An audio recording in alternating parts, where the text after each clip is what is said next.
kantin, sedang makan bakso. Tiba-tiba, apanya yang mau dikasih ayam? Ini baksonya udah habis tuh. Makasih ya bang.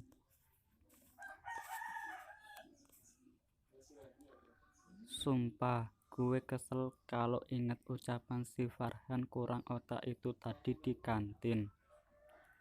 Ih, awas aja ya, lo kampret, gue bakal bikin lo itu nurut sama gue dan gak bakal ngerjain gue mulu.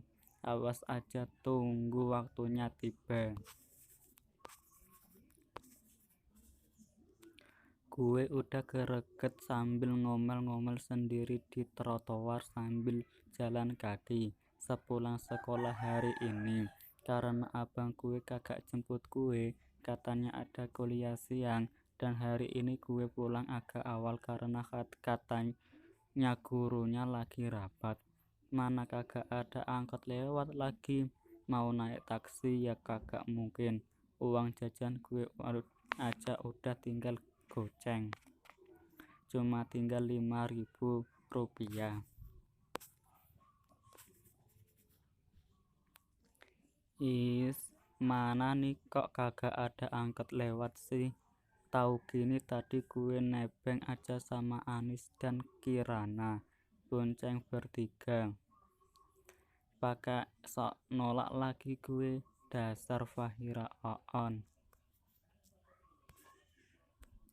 Gue udah menggerutu sendiri sekarang di pinggir jalan raya sambil terus berjalan di trotoar. Sebenarnya tadi Anis sama Kirana ngajak gue buat nebeng ke mereka aja, tapi gimana ya, gue kagak enak sama mereka. Arah rumah kita kan berbeda dan agak jauh juga tuh. Ya gue kagak tega aja harus ngerepotin sahabat-sahabat gue.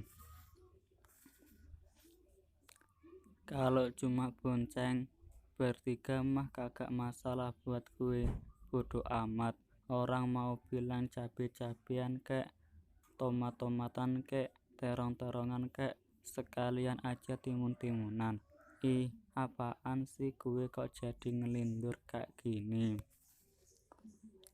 Mana ini panas banget lagi. Duh, ngelangsa amat nasib gue hari ini. Ya elah, dosa apa coba gue hari ini? Saat gue udah jalan sempoyongan sambil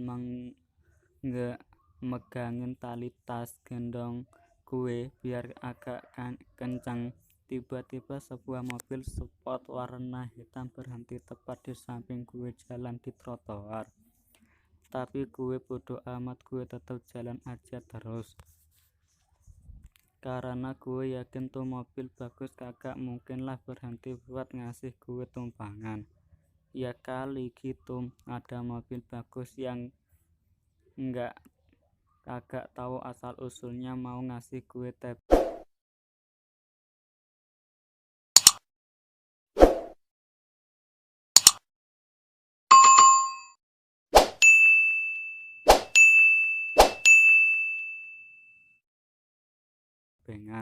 Mimpi di siang bolong nih gue.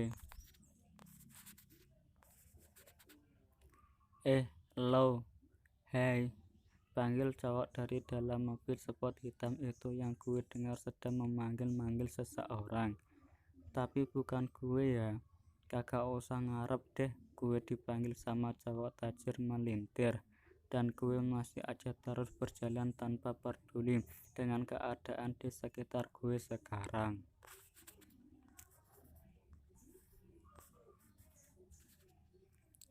Tin, tin, tin, tin. Woi, berhenti ngapa lo bocah? Ucap cowok pemilik sport itu membunyikan klakson mobilnya saat dia udah dapat nyusul gue dengan mobil sportnya dan sekarang sedang berhenti tepat di samping gue yang sedang berjalan di trotoar.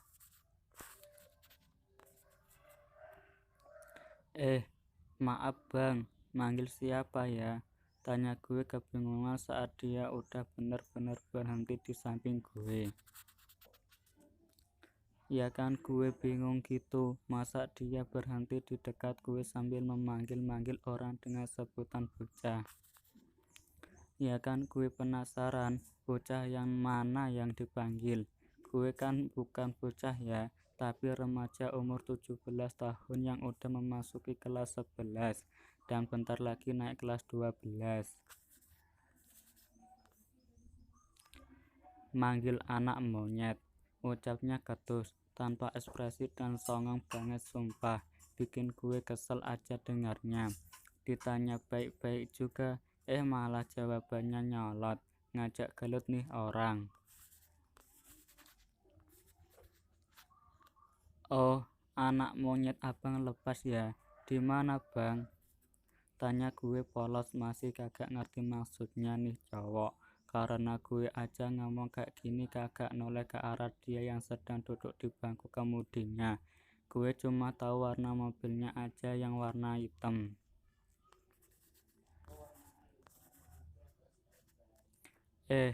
Lo cepetan masuk deh, ini tuh panas banget. Ayo gue antar lo pulang, ucapnya tiba-tiba dari dalam mobilnya.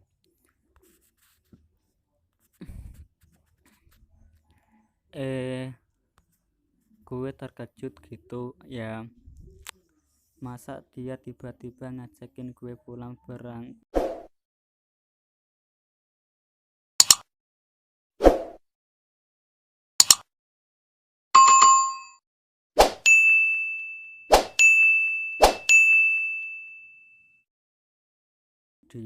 Gue aja kagak tahu dia siapa, tapi pas gue nulis siapa pemilik mobil itu dan oh my god, kok gue baru nyadar ya kalau mobil itu milik Kak Fahri, si es balok itu. Kak Fahri ya, ucap gue terbata-bata sambil menoleh ke arahnya yang kayaknya udah kesel tingkat provinsi. Bukan, dedemit, lo mau pulang kagak? Jawabnya ketus dengan nada kesal banget kayaknya. Tapi kenapa dia cerewet banget ya kali ini? Hampir sama cerewetnya Kak si Farhan kampret tukang kurang otak itu.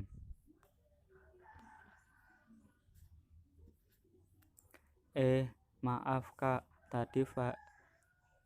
maaf kak, tadi Fahira kagak tahu kalau itu Kak Fahri.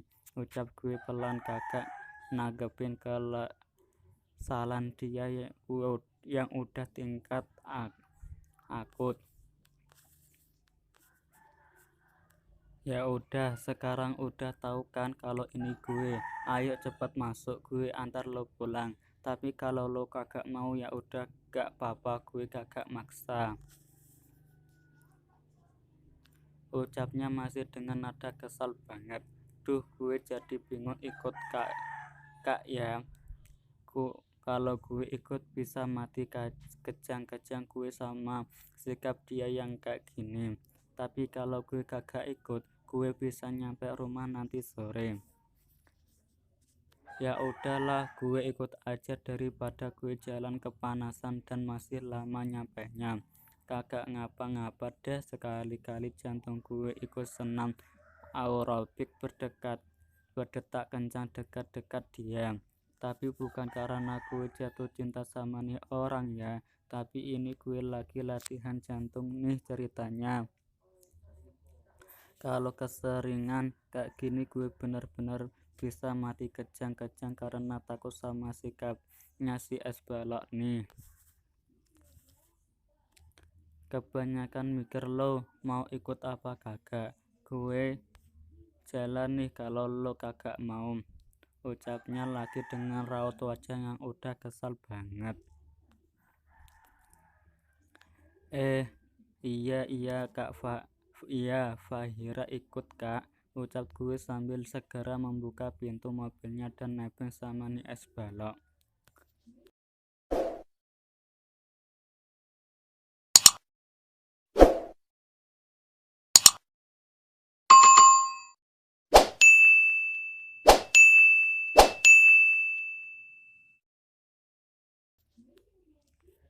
Bodoh amat, Dia mau kesel sama gue, yang penting gue dapat tebengan lagi kali ini. Tadi pagi gue juga ikut dia kok, kenapa sekarang harus nolak? Selama di dalam mobil, kita cuma diaman tanpa ada basa-basi sedikit pun di antara kita. Sialah kita, ngarep banget kayaknya gue sama dia bakal jadi kita. Jahahaha, ngimpi lo rasa. Kalau kayak gini, gue lebih milih dia cerewet kayak tadi. Beneran deh, ketimbang dia kembali pada sikap dinginnya kayak gini. Lebih baik dia cerewetin gue kayak tadi aja. Kagak ngapa-ngapa beneran deh. Gue tuh kagak suka keadaan yang kaku kayak gini. Bikin gue berkeringat dingin aja lama-lamaan deket sama nih orang. Dasar es balok, sulit bener cairnya. Tanya-tanya kayak gitu sama gue. Gimana sekolah gue hari ini? Gue tuh gimana orangnya? Temen gue siapa aja di sekolah?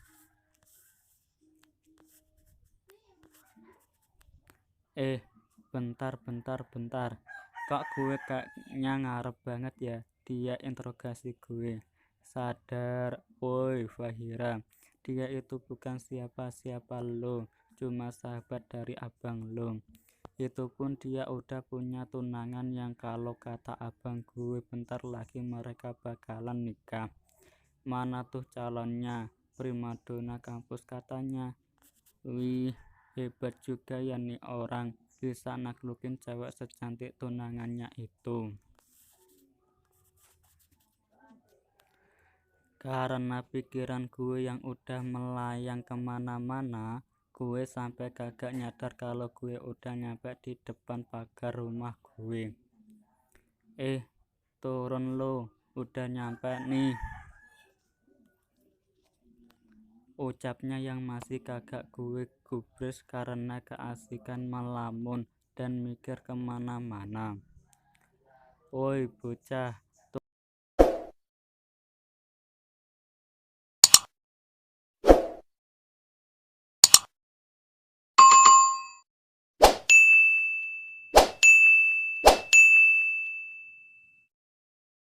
turun, udah nyampe depan pagar rumah lo nih, ucapnya untuk kedua kalinya dengan nada yang kesal tingkat akut dan bikin gue kaget aja.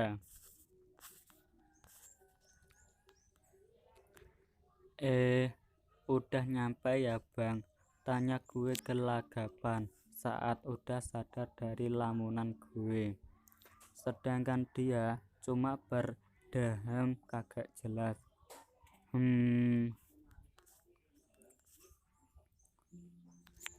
Gumamnya, dan gue pun langsung turun dari mobilnya. Gue pun menutup pintu mobilnya pelan. Ya kali gue tutup dengan kencang, kagak beranilah gue. Makasih ya kak, ucap gue sebelum melangkah masuk ke halaman rumah. Tunggu, ucap Kak Fahri dengan suara yang udah pelan dan kayaknya udah kagak kesel, atau emang masih ditahan kekesalannya. Iya, ada apa kak? Tanya gue pelan sambil menoleh ke arahnya. Gue ulangi lagi, gue kagak berani ngomong dengan lantang sama nih orang, takut soalnya. Tadi kenapa si Akbar kagak pergi ke kampus? Tanyanya dari dalam mobilnya dan masih duduk rapi di bangku kemudinya. Lah, bukannya abang katanya ada kuliah siang ya kak? Seharusnya dia udah pergi ke kampus saja sejak tadi dong. Tanya gue balik pada Kak Fahri Seakan-akan kita sekarang lagi akrab banget ceritanya. Iya, katanya sih gitu. Tapi tadi gue kagak ketemu tuh sama abang lo di kampus. Biasanya kami bertiga ngumpul di kantin sehabis kelas usai. Tapi tadi gue cuma berdua sama Rizky. Abang lo kagak ada. Emangnya abang Akbar kagak ngabarin kakak sama kak Rizky? Tanya gue masih terus berdiri di depan gerbang. Kagak tuh, si Akbar kagak ada kabar hari ini. Kecuali pas tadi dia nelpon gue waktu mau nebengin lo. Fahira juga kagak tahu kalau gitu kak. Mungkin abang kagak kuliah hari ini. Tumben sih Akbar kayak gini. Kagak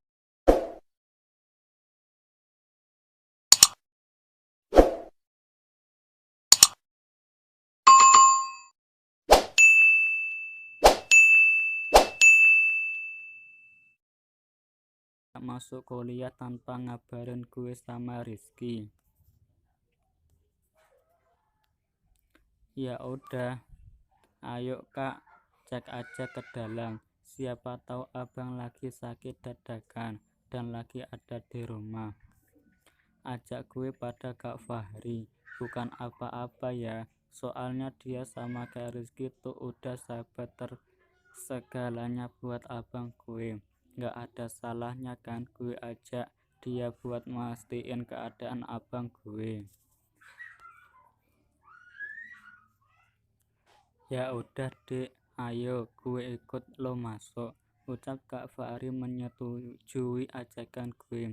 Lalu dia pun memasukkan mobilnya ke dalam halaman rumah gue dan memarkirkannya di sana.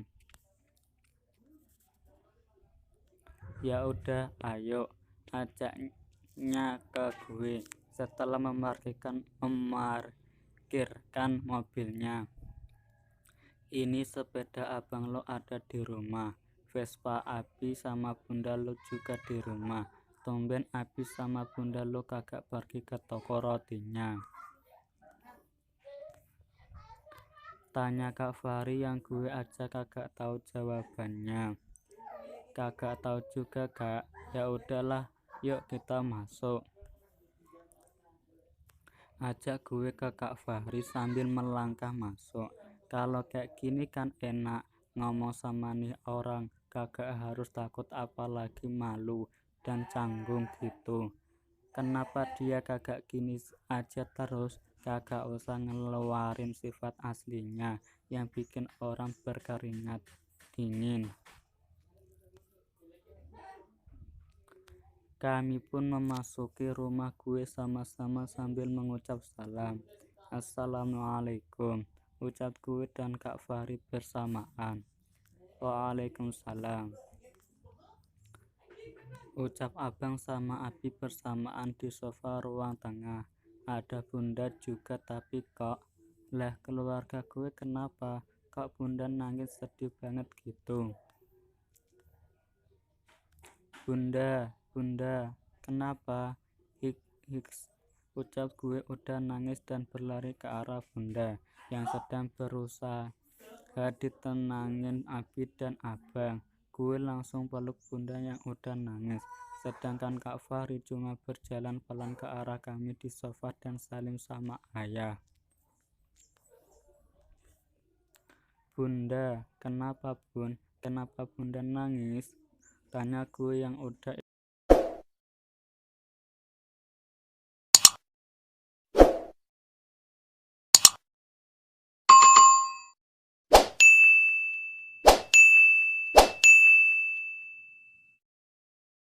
ikutan nangis. Karena gue kagak tahan kalau lihat bunda gue nangis.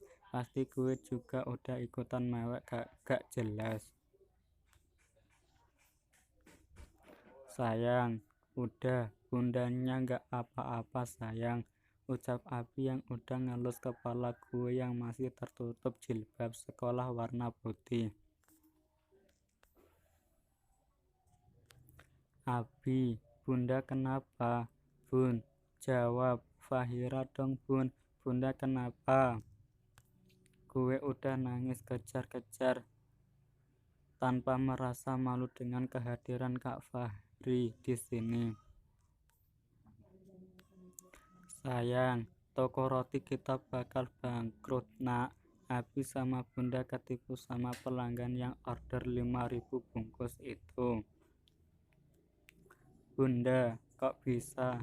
Terus gimana nanti kita yang mau bayar uang gaji mbak-mbak di toko?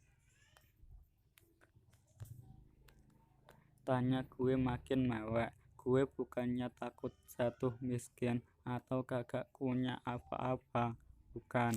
Gue cuma takut Abi sama Bunda gue masuk penjara karena kagak bisa bayar uang gaji pegawainya. Maafin Bunda sama Abi yang udah terlalu percaya sama pelanggan. Udah Bun, Bunda sama Abi nggak salah kok. Bukannya kita memang harus selalu berbaik sangka sama orang. Sambung Abang Akbar menenangkan Bunda.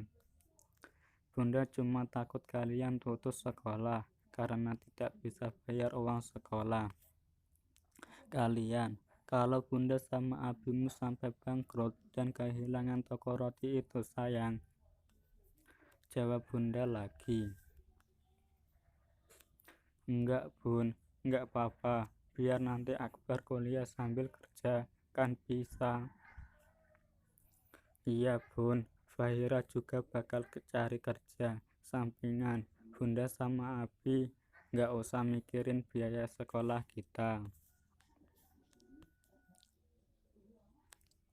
Enggak sayang, kamu itu anak perempuan, Abi satu-satunya.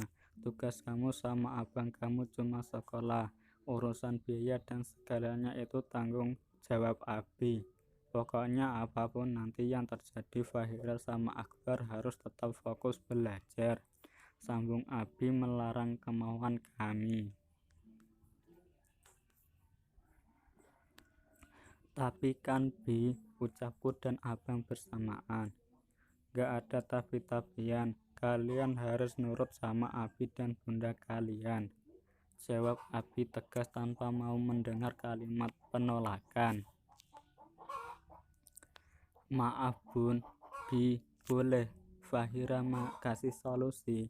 Tanya Kak Fahri yang hanya diam membeku sedari tadi. Seketika kami pun menoleh ke arahnya. Solusi apa nak? Tanya Abi.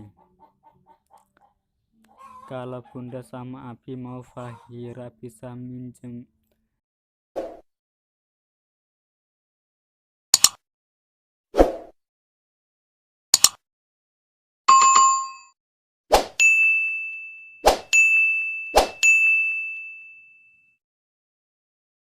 Fahri bisa minjemin modal awal buat Bunda sama Abi lanjutin toko rotinya. Kan sayang kalau sampai dijual dan jatuh ke tangan orang lain. Ucap Kak Fahri pada Abi dan Bunda. Lo seriusan man?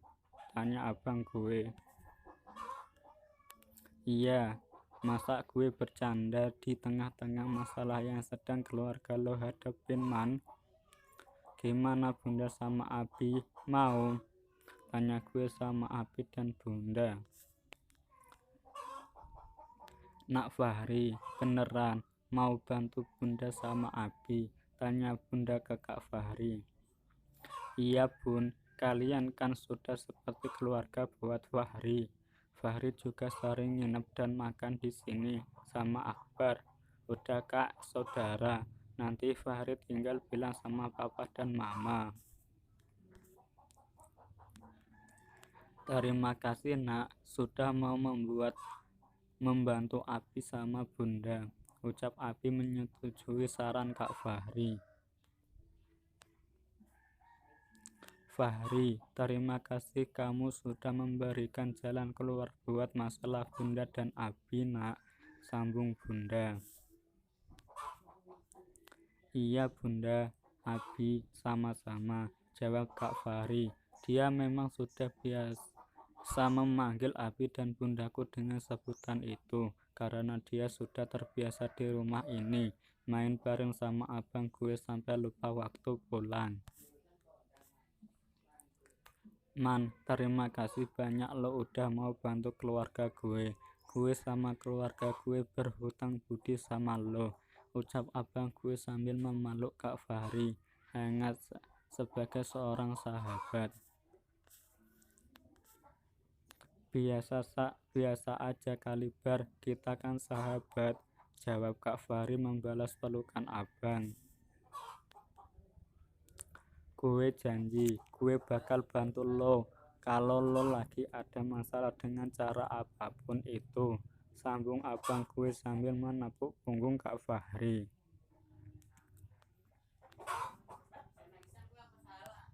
Santai aja man, hehehe, jawab Kak Fahri. Gue kagak nyangka dia yang bersifat dingin banget, seakan-akan kagak peduli dengan alam sekitarnya, bisa memiliki hati semulia ini. Dari dia, gue tahu kalau luar seorang kagak bisa jadi penilaian kita baik buruknya seseorang. Jangan jadi orang yang suka menilai orang dari luarnya saja. Itu pesan gue. Bisa jadi orang yang terlihat sangat cuek itu memiliki hati yang sangat lembut, seperti Kak Fahri ini. Gue gak gengsi muji dia kayak gini. Dia emang pantas dapat pujian ini. Bersambung. Gaji, bodo